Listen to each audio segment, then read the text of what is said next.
جانبرد وزیر خارجه کانادا 2015. رژیم ایران و حامیان مماشات هرچه در توان داشتند برای جلوگیری از برگزاری این مراسم در پاریس انجام دادند. اما به خاطر مقاومت شما و به دلیل رهبری قدرتمند خانم مریم رجوی شکست خوردند.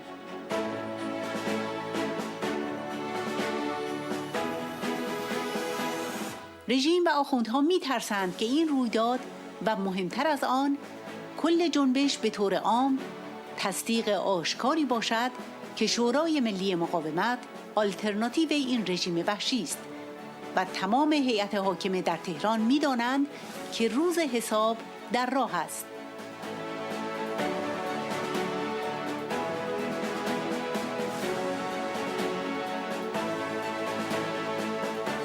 انقلاب قدرتمند و به خوبی سازماندهی شده که اکنون در سراسر ایران در حال وقوع است، تصادفی رخ نمی‌دهد، بلکه به یمن شجاعت و رشادت هزاران کانون شورشی در سراسر ایران به دلیل برنامه 10 ماده‌ای شورای ملی مقاومت و مهمتر از همه رهبری یک زن فوق‌العاده قدرتمند خانم مریم رجوی اتفاق می‌افتد.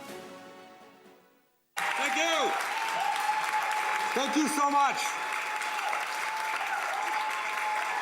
We have so many Canadians here in the audience and on stage, we missed one. Patricia Latenza, the MP from St. Leonard, St. Michel, welcome.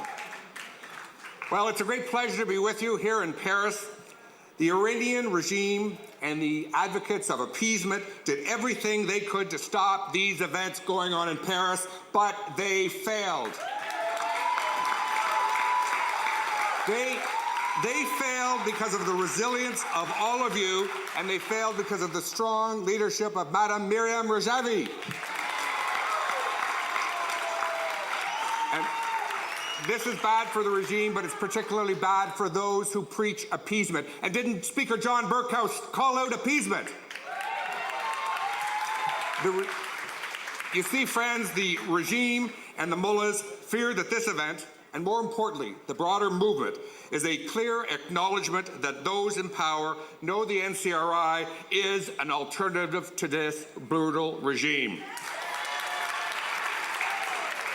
And all of the leadership in Tehran know that their day of reckoning is coming. I'm so proud of the leadership of the Canadian government and our then Prime Minister, Stephen Harper, when we cut off relations with Iran and we kicked each and every one of the representatives of the mullahs out of our country.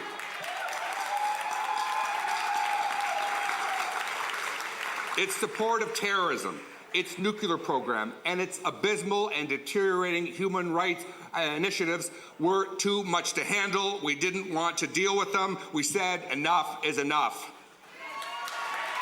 Now, Canada, unfortunately, in recent years, has felt the wrath of the Iranian regime's terrorism support.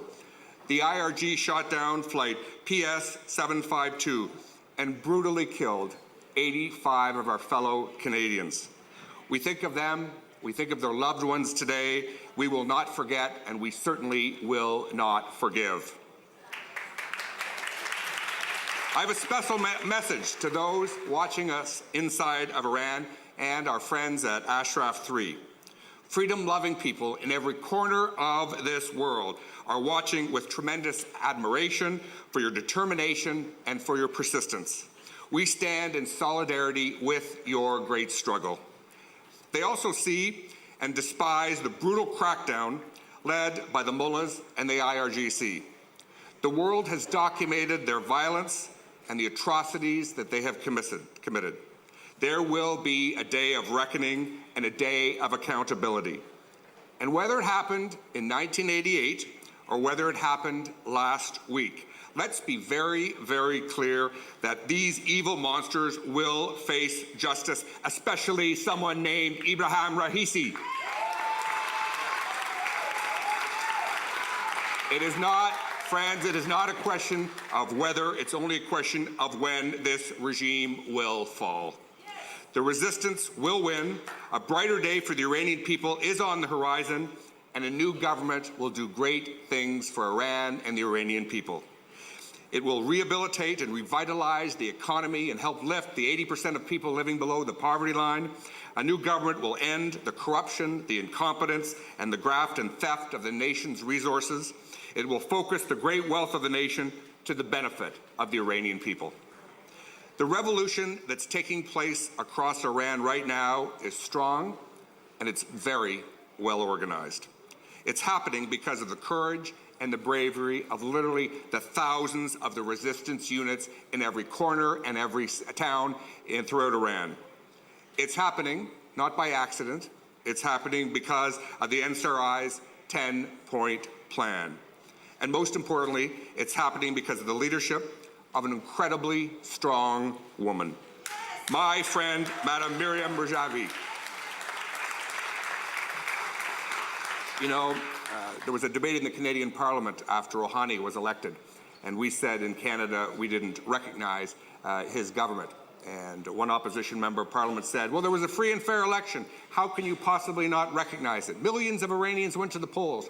And I said very directly that Canada will never recognize a fair election when women are not allowed to put their name on the ballot.